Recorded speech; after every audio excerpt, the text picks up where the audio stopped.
Nesta segunda, o principal destaque continua sendo o estado gaúcho, onde a chuva forte e os temporais persistem. A atuação da frente fria, associada a uma área de baixa pressão no interior do continente e ao intenso transporte de calor e umidade, mantém elevado o risco para rajadas de vento mais fortes, alagamentos, transbordamento de córregos e novos transtornos em diversas áreas do estado. Enquanto isso, o período de veranico continua atuando em algumas áreas do centro-sul do país, mantendo tempo firme, temperaturas elevadas para esta época do ano e baixa umidade do ar.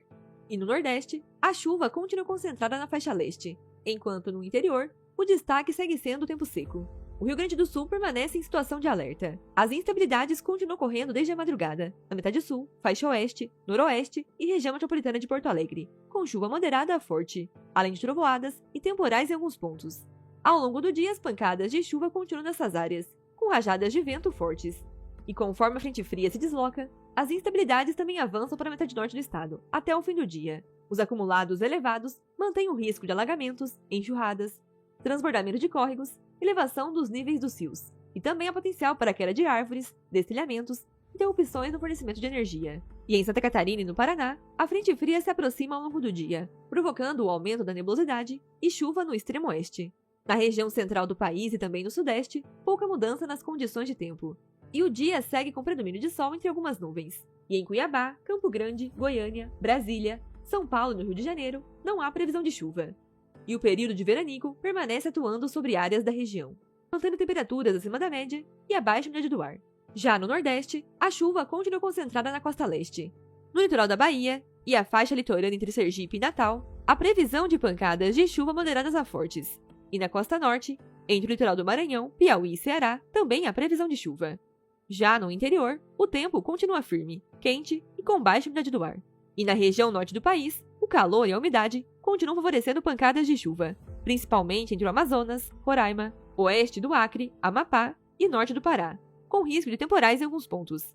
Já no Tocantins e em grande parte do Pará, além de Rondônia, o tempo continua firme. E em relação às temperaturas para este começo de semana, máxima de 22 graus em Belo Horizonte, 26 em Salvador, 28 graus em São Paulo, 32 em Palmas e no Rio de Janeiro e até 35 em Cuiabá. Se você estiver no Rio Grande do Sul, acompanhe os avisos e os alertas da previsão do tempo, já que o risco de temporais e chuva forte continuam elevados ao longo desta segunda-feira.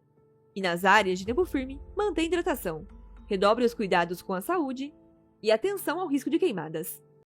Portal William. Festa Julina do CRAS de Luzerna reúne famílias em uma tarde de integração e alegria.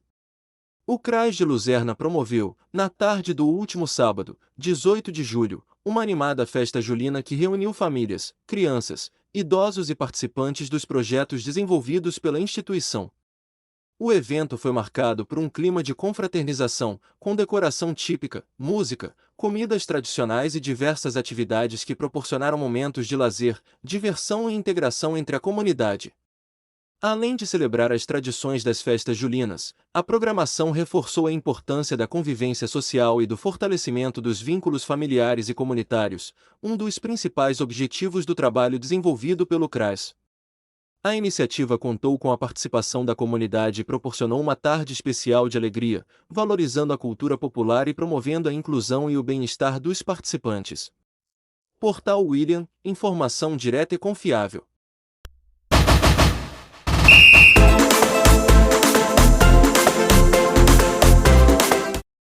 Portal William. Há 4 meses do jazz, atleta luzernense quebra a barreira dos 18 minutos na corrida Aurora. O atleta luzernense Roberto Carlos Hofstadter, de 23 anos, conquistou mais um importante resultado neste domingo, 19, durante a primeira corrida Aurora, realizada em Joaçaba, que reuniu competidores de diversas cidades da região oeste de Santa Catarina. Nos 5 quilômetros, Roberto completou a prova em 17 minutos e 59 segundos, quebrando pela primeira vez a barreira dos 18 minutos e estabelecendo um novo recorde pessoal na distância. O desempenho garantiu ao atleta o 8º lugar na classificação geral e o 1º lugar na categoria de 20 a 24 anos. O excelente resultado chega em um momento importante da temporada. Faltando menos de 4 meses para os Jogos Abertos de Santa Catarina, JAS, Roberto intensifica sua preparação para representar o município de Videira na competição estadual. A evolução do atleta já havia sido demonstrada recentemente, quando conquistou o segundo lugar geral nos 10 km da JBA-RAM, também registrando seu melhor tempo na distância. O crescimento das corridas de rua no meio-oeste catarinense continua em destaque, com eventos reunindo cada vez mais atletas e revelando novos talentos, fortalecendo a modalidade na região. Portal William, informação direta e confiável. Portal William. Espanha vence a Argentina na prorrogação e conquista o bicampeonato da Copa do Mundo. A Espanha é a grande campeã da Copa do Mundo FIFA 2026. Em uma final emocionante disputada neste domingo, 19, a seleção espanhola derrotou a Argentina por 1-0 na prorrogação, no estádio de Nova York, Nova Jersey, e conquistou o seu segundo título mundial. Após um empate sem gols no tempo regulamentar, o atacante Ferran Torres marcou o gol da vitória logo no primeiro minuto da etapa final da prorrogação, garantindo o bicampeonato para a equipe comandada pelo técnico Luís de la Fuente. A Argentina ainda teve um jogador expulso no fim do tempo regulamentar. Enzo Fernandes recebeu o segundo cartão amarelo e deixou a equipe com um atleta a menos para a prorrogação. Após o apito final, Leandro Paredes também foi expulso. Com a conquista, a Espanha chega ao seu segundo título da Copa do Mundo, igualando França e Uruguai em número de conquistas. Já a Argentina, campeã em 2022, não conseguiu defender o título e adia a busca pelo tetracampeonato. Além do gol decisivo, Ferran Torres foi eleito o melhor jogador da final, coroando uma campanha invicta da seleção espanhola, que sofreu apenas um gol durante toda a competição. Portal William, informação direta e confiável.